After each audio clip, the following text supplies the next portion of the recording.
So this says use the distributive property to write each expression as an equivalent algebraic expression. So that's what we were doing up here too, when we multiplied 4 times 5 and 4 times 8. But now we just have a variable instead of two numbers inside, which actually I think makes it easier because it's one less step. So same thing as before, distributive property always means to multiply. So I have 2 times x,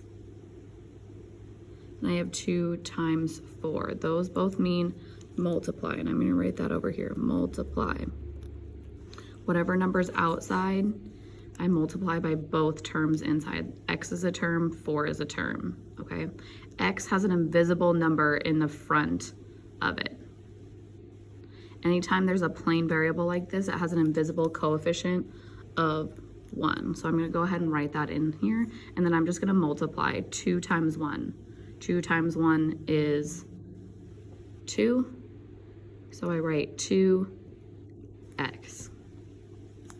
Then I multiply my second set, 2 times 4, and it's a positive 4 because this addition sign goes with this 4 to make it positive. So 2 times positive 4 is positive 8, so I write plus 8. This has an x, and this is plain, which means it's a constant, so I can't combine those. So this is my final answer.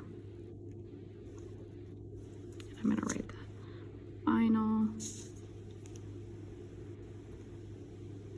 answer. Okay, those two are not like terms. Not like terms, so that makes that your final answer. If this also had an x, then you could add those together to be 10x, but it doesn't, so you're done. Same thing right here. Even though the number is on the opposite side of the parentheses, that's okay. I'm going to do 6 times 3 and 6 times y. There's an invisible number in front of y. The invisible number in front of y is 1. So I do 6 times 3 and 6 times 1y. I still want my variable first, just like up here, I wrote my variable first. So I'm going to do 6 times 1y first. 6 times 1 is 6, and then I just put the variable next to it. And then 6 times 3, positive 3, because this plus sign goes with it. So 6 times positive 3 is positive 18. This has a y, this is a constant.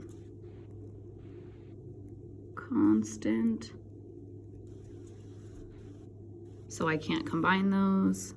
That's all the way simplified. That's my final answer.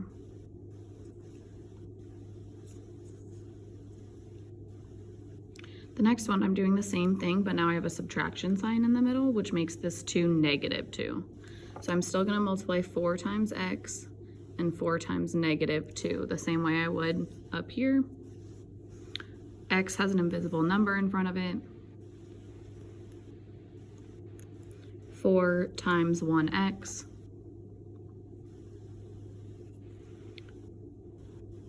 is 4x.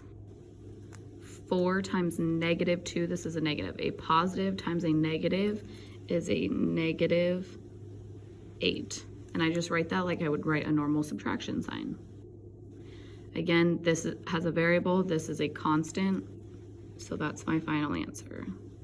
Not like terms.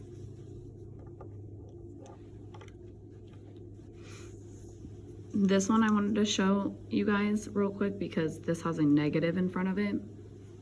So I'm still doing the same thing, I'm still multiplying. Again, I'm gonna write that just so we don't forget, multiply. Negative 2 times n and negative 2 times negative 3. N has an invisible number in front of it. Negative 2 times 1, a negative times a positive is a negative 2n. A negative times a negative is a positive, 6. I'm going to say that again. A negative times a negative is a positive. Negative times a negative equals a positive. That's why it's plus 6 right there, because it's a negative times a negative. That subtraction sign means the 3 is negative. Final answer, that has a variable, that's a constant.